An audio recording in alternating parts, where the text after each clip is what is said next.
లోకేష్ గారు అలాగే లావణ్య గారు పోటీ చేశారు. సో గెలుపు ఎవరి వైపు ఉంది ఈసారి? లోకేష్ గారు ఏమైనా గెలిచే అవకాశాలు? 4 నెలల క్రితం అయితే గంజి చిరంజీవి టికెట్ డిక్లేర్ అయినప్పుడు ఒక 2000-2500తో గంజి చిరంజీవి గారు గెలవచ్చు అని చెప్పానమ్మా. సో ఆయన టికెట్ మార్చేశారు. చిరంజీవి సీట్ చినిగిపోయి మురుగుడు లావణ్య వచ్చింది అక్కడ. మరి ఎందుకు జరిగిందో ఇప్పుడైతే నాకు కనబడే ఇదిలో ఒక 2500లో లోకేష్ గారే గెలవచ్చు అని చెప్తున్నాను. ఓకే, అది ఈసారి అయితే గెలుపు ఉంది, గెలవచ్చు.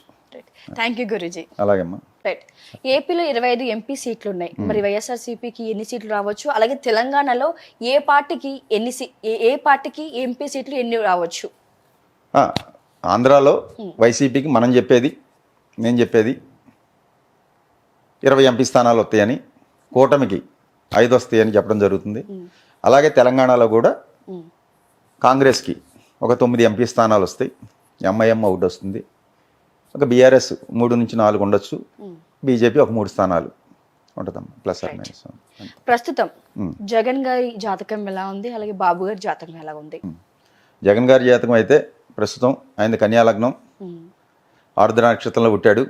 బుధ మహాదశలో శుక్రుడి యొక్క అంతర్దశ నడుగుతుంది. రేపు నవంబర్ వరకు కూడా, అదే రేపు అక్టోబర్ డిసెంబర్ వరకు కూడా బుధ శుక్రులు ఇద్దరు అక్కడే ఉన్నారు వృచ్చికంలో.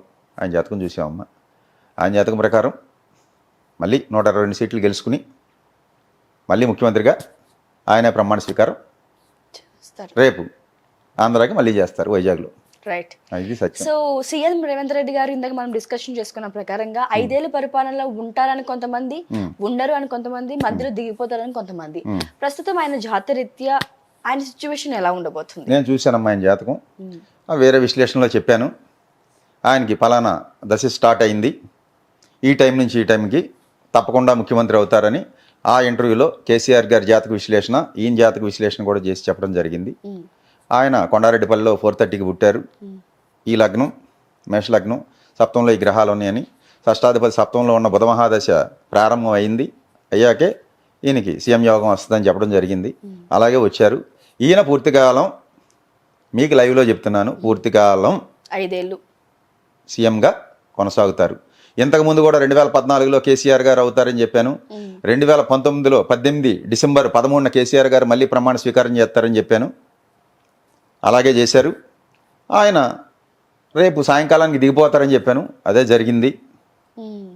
అది రేపు 2019లో కూడా జగన్మోహన్ రెడ్డి గారికి 126 ఎమ్మెల్యే సీట్లు ప్లస్ 21 ఎంపీ సీట్లు వస్తాయి అన్నాను. నన్ను అందరూ వీడు ఏదో అని చెప్పి ట్రోల్ చేసి అన్నారు. సరే, వచ్చాక తెలిసింది కదమ్మా. రేపు కూడా వచ్చాకే తెలుస్తుంది. ఈలోపు ఈ 10 రోజుల్లో 15 రోజులు ఉంది మన వీడియో వచ్చేటప్పటికి రిజల్ట్ వస్తుంది. 15 రోజుల్లో కామెంట్లు చేస్తూనే ఉంటారు. వాళ్ళందరినీ మనం పట్టించుకోమమ్మా. ఇది తెలంగాణలో బీఆర్ఎస్ పార్టీ అంతమైపోతుంది, ఇంకా కేసీఆర్ జైలుకి వెళ్తాడు అని అంటున్నారు. ప్రెసెంట్ కేసీఆర్ గారి జాతక ప్రకారంగా ఆయన సిచ్యువేషన్ ఎలా ఉండబోతుంది గురు? అదే సిచ్యువేషన్ అయితే బాగోలేదమ్మా. నేను చెప్పాను అక్టోబర్ 9 నుంచి ఎప్పటి నుంచో ఆయనకి బాగోలేదు, బ్యాడ్ టైం స్టార్ట్ అయిందని. సో ఆ తర్వాతే డిసెంబర్ 19 వరకు ఉంది అది ఆ గ్రహం. ఆ జరిగే కాలంలో ఇబ్బంది ఉంటుంది అన్నాను. అదే టైంలో దిగిపోయారు, ప్లస్ పడిపోయి ఆయనకి సర్జరీ అయింది కూడా డిసెంబర్ 19 ముందే. సో ఆయనకైతే 2028 వరకు కూడా ఈ పార్టీ అయితే ఉంటుంది. ఆ తర్వాత ఆలోచించాలి ఉంటుందా ఉండదా అనేది. ఇది ఒక పర్సనల్ క్వశ్చన్ గురువు గారు, మీ గురించే. మీ దగ్గర ఉన్న ఒక మంత్రదండం ఒక వింతగా ఉంది. అసలు నేను ఎప్పుడు కూడా చూడలేదు దాన్ని. సో దాంతో జాతకం ఎలా చెప్తారు? దాంతో జాతకం చెప్పడం కాదమ్మా, భవిష్యత్తు చెప్తున్నాం. రేపు అదే జాతకం అనేది కాదు ఇక్కడ.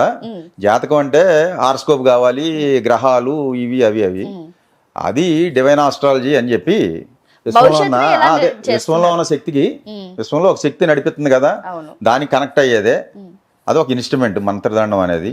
నేను చూసేది ఇదంతా జనాల్ని మోసం చేయడానికి కొంతమంది చెప్పిన ప్రజలకి మీరు ఇచ్చే సమాధానం ఏంటి? తప్పే ఉందండి. యద్భావం తద్భవతి. ఇప్పుడు మీరు మోసం చేస్తున్నారు అనుకున్నారనుకోండి, నాలో ఒక మోసగాడు కనపడతాడు. ఇప్పుడు నేను పలికేది సత్యం అనుకోండి, నేను చెప్పింది జరిగింది చాలామందికి. వాళ్ళందరూ ఏమనుకుంటారు, ఓహో ఈయన చెప్పింది జరిగింది అని అనుకుంటారు కదా. అది ఇక్కడ నేను జనాలను మోసం చేసి నేను డబ్బులు సంపాదించుకుని నీకు ఆ పూజలు చేయాలి, ఈ హోమాలు చేయాలి, 10 లక్షలు పట్టురా 12 లక్షలు అవుద్దని నేనేం చెప్పట్లేదు కదా. లేకపోతే ₹1,00,000 తీసుకురా, 50,000 తీసుకురా అని ఎక్కడన్నా నేను నా దగ్గర అడిగిన వాళ్ళకి గోచార రీత్యా ఈ గ్రహాలు బాగోలేదు, దశాంతర దశలు రీత్యా ఈ గ్రహాలు బాగోలేదు, ఇవన్నిటికి కలిపి ఎంఆర్పి ప్యాకేజ్ ఇది, లేకపోతే త్రయంబకేశ్వర్ వెళ్ళు, లేదా అక్కడికి వెళ్ళు, ఇక్కడికి వెళ్ళు, శని సింగనాపూర్ వెళ్ళు, శని బాగోపోతే, రాహుగ్రహం బాగోపోతే కుక్కి సుబ్రహ్మణ్య స్వామి దగ్గరికి వెళ్ళు, ఇవన్నీ నేనే పూజలే అని చెప్పి ఇట్లా రాహు నీ పక్కన ఉన్న ఇంట్లో రాహు ఉన్నా అక్కడ భగవంతుడు ఉన్నాడు. ఒకడికి ఎవడికో చెప్పాను నేను, గురువుగారు నేను కుక్కి వెళ్తున్నా అన్నాడు. దేనికి రా అన్న. ఆ రాహు సుబ్రహ్మణ్య స్వామి రాహు ఇప్పుడు నాకు అంతర్దశ జరుగుతుంది అన్నాడు. వాడు కూడా ఆస్ట్రాలజరే, తెలుసు అనమాట, మమ్మల్ని కోచింగ్ చేస్తుంటారు. ఈ రాహు గ్రహం నీ పక్కన లేదా అన్న. అంటే ఎక్కడుంది గురుగారు, కుక్కీలో ఉన్నాయో ఉన్నాడు అన్నాడు. అవి పుణ్యక్షేత్రాలు అయ్యో ప్రశస్తమైన కాలంలో పుట్టిని అక్కడే ఉంటాడండి భగవంతుడు, నీ పక్కన ఉన్న విగ్రహంలో కూడా ఉన్నాడు, నువ్వు చూడగలిగే భావంతో ఉంటుంది అన్న. లేదు వెళ్తున్నా అన్నాడు. సరే నీ కర్మ వెళ్ళు అన్న. వత్త అవుటర్ రింగ్ రోడ్లో హైదరాబాద్ ఎక్కాక యాక్సిడెంట్ అయింది.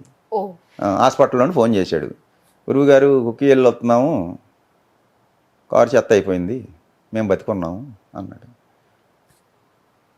వెళ్ళకపోతే జరిగేది కాదు కదా. మరి కుక్కీలో ఉన్న రాహు ఏం చేసింది చెప్పండి. ఎంతోమంది పుణ్యక్షేత్రాలకు వెళ్తా యాక్సిడెంట్లే చనిపోతున్నారు. నిజమే. మరి ఆ భగవంతుడు రక్షించాలి కదా. అవును. కర్మని ఎవడో తప్పించలేడమ్మా. ఇక్కడ మేము కూర్చుని నేను చెప్పినా ఇంకోటి చెప్పినా ఎవడో చెప్పినా కబుర్లు చెప్తాం తప్ప కాలక్షేపానికి జనాలకి ఈ కర్మని ఎవడో తప్పించలేడు. ఇప్పుడు అక్కడ జగన్మోహన్ రెడ్డికి అవ్వాలని ఉంది, అదే అవుద్ది. అర్థమైందండి. దాన్ని నాకు ఇష్టం ఉన్నా లేకపోయినా ఎవడన్నా తప్పించలేము, దీన్ని ఎవడో మార్చలేము. ఏమి రాసి ఉంటుంది, ఫిక్స్ అయిపోయి ఉంటుందండి, అదే జరుగుద్ది. దానికి తగ్గట్టే ఆ జీవుడు డ్యాన్సులు వేస్తాడు. అర్థమైందండి. నేను ఆడతా అనుకునేది అజ్ఞానం. నేను సంపాదించే 100 కోట్లు లేదా బిర్లా టాటా అనుకుంటాడు. ఏది పెద్ద పెద్దోళ్ళు అందరూ వీడు సంపాదించేది 100, వీడికి లేనికి ముందు ఉంది డబ్బు, వీడు పోయాక డబ్బు ఉంటుంది.